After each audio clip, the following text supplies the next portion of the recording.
Good morning, we're at the Santos property. We're going to be completing a repairability test. We'll be on the right slope, which is southeast. We have this damaged shingle we'll do the repair test on, and we'll see how it affects all of those surrounding shingles. I'll give you an overview of all of those surrounding shingles before we get started, showing you the current condition. All of those shingles could potentially be damaged during the repairability test.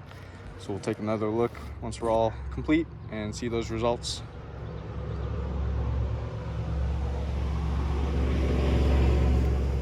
For my tools, I'll be using a flat bar, putty knife, hammer, and roof snake. And we have this 45-degree tool that we'll use to give us a visual for what 45 degrees looks like. Just slide it underneath the damaged tab.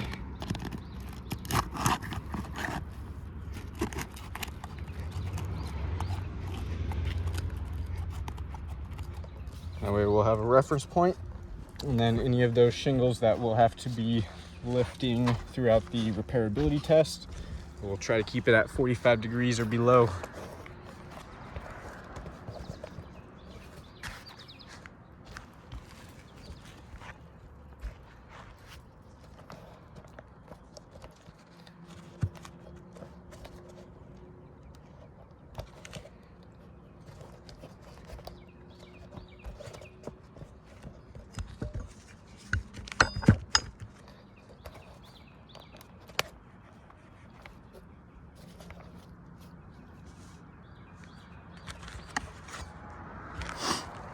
Alright, we'll go ahead and get started.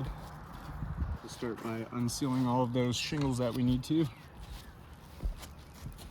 We use the putty knife to unseal the top shingle.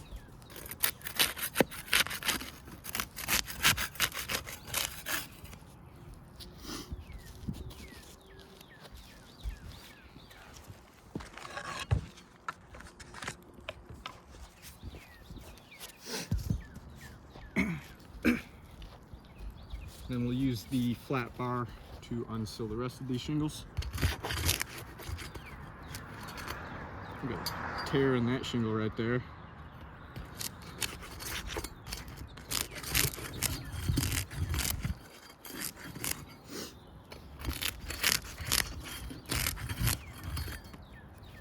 Now we'll start removing those nails.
All right, we got all of those nails. We'll go ahead and simulate an actual repair. To do that, we'll just slide that damaged shingle out and then slide it back in, doing everything you would for an actual repair. So that should give us the most accurate results in determining whether or not this roof is repairable.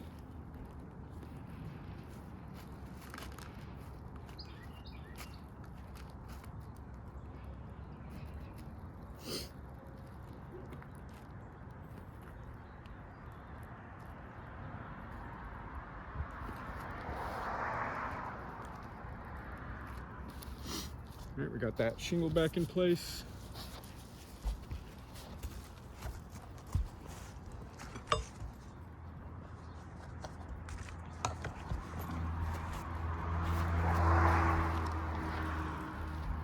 Start getting some nails back in there now. We'll be using the roof snake for that.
All right, we are all complete with that repairability test. We'll take a look at those results.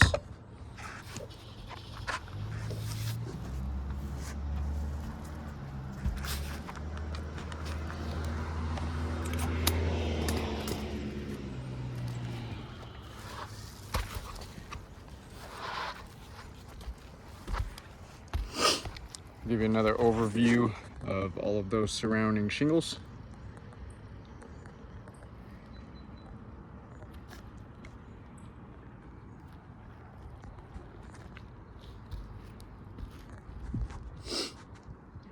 And we'll take a closer look at these shingles right above that damaged shingle. These ones we had to manipulate in order to complete the repairability test.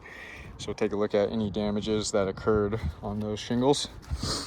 We do have that tear right there when we were unsealing that tab. Looks like we got somewhat of the same thing right here a little bit. But we have damages there with that tear. Then we can see stress fractures that occurred to all of these tabs as well due to the lifting.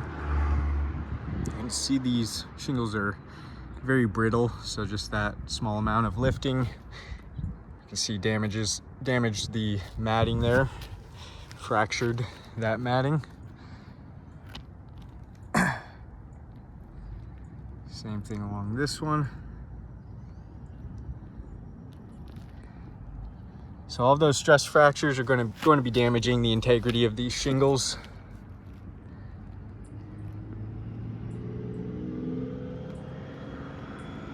Those stress fractures will also be damaging or affecting the water shedding capabilities of the shingles, as the matting is the main component for that. So with the matting being fractured, those water shedding capabilities are going to be compromised. The shingles are going to be much weaker due to those stress fractures. It's going to not allow the shingles to do what they're designed to do as best as they should.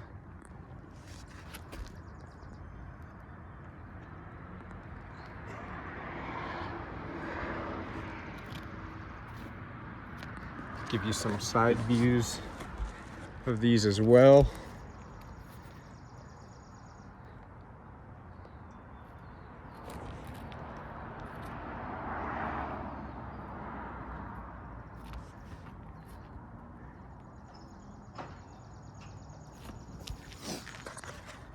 Take a look underneath, see if we're seeing any mat transfer.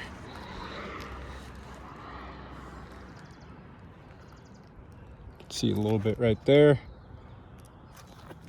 Pieces of matting. You can see where they were torn off. Torn off the bottom of that tab, leaving some exposed fiberglass. We also have stress or fractured matting here, where we can see where we removed that nail. You see all that matting that's fractured around that. Same thing here. This nail fractured the matting.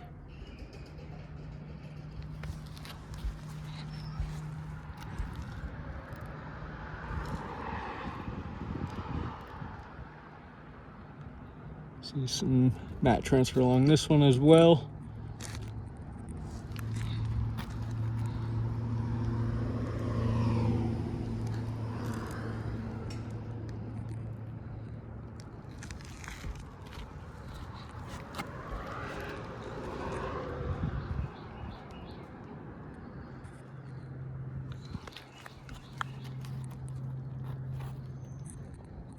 Some more fractured matting there due to the nail.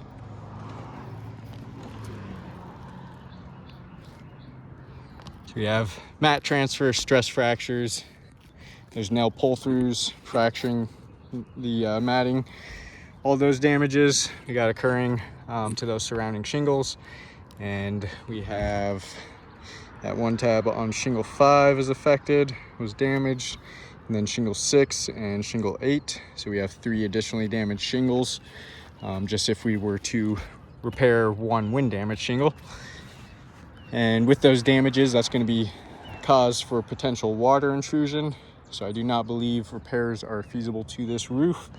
As we can see, the wind damage is very widespread. Got one there, a couple over there.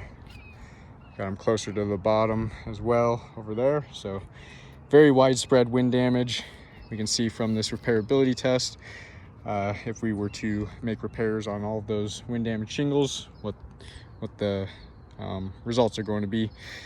All of those surrounding shingles are going to be left with damages like this, and this insured will have potential leak hazards all over their roof, anywhere those repairs are going to be completed. And on top of that, they'll have an additional 3 damaged shingles for every one of those wind damage shingles repaired. I don't believe that would be indemnification, leaving the insured with more damaged shingles than they previously had. On top of that, all of those leak hazards. So I do not believe this roof is repairable, and I will chalk up all of those damages and get some better pictures of those. Thank you for your time.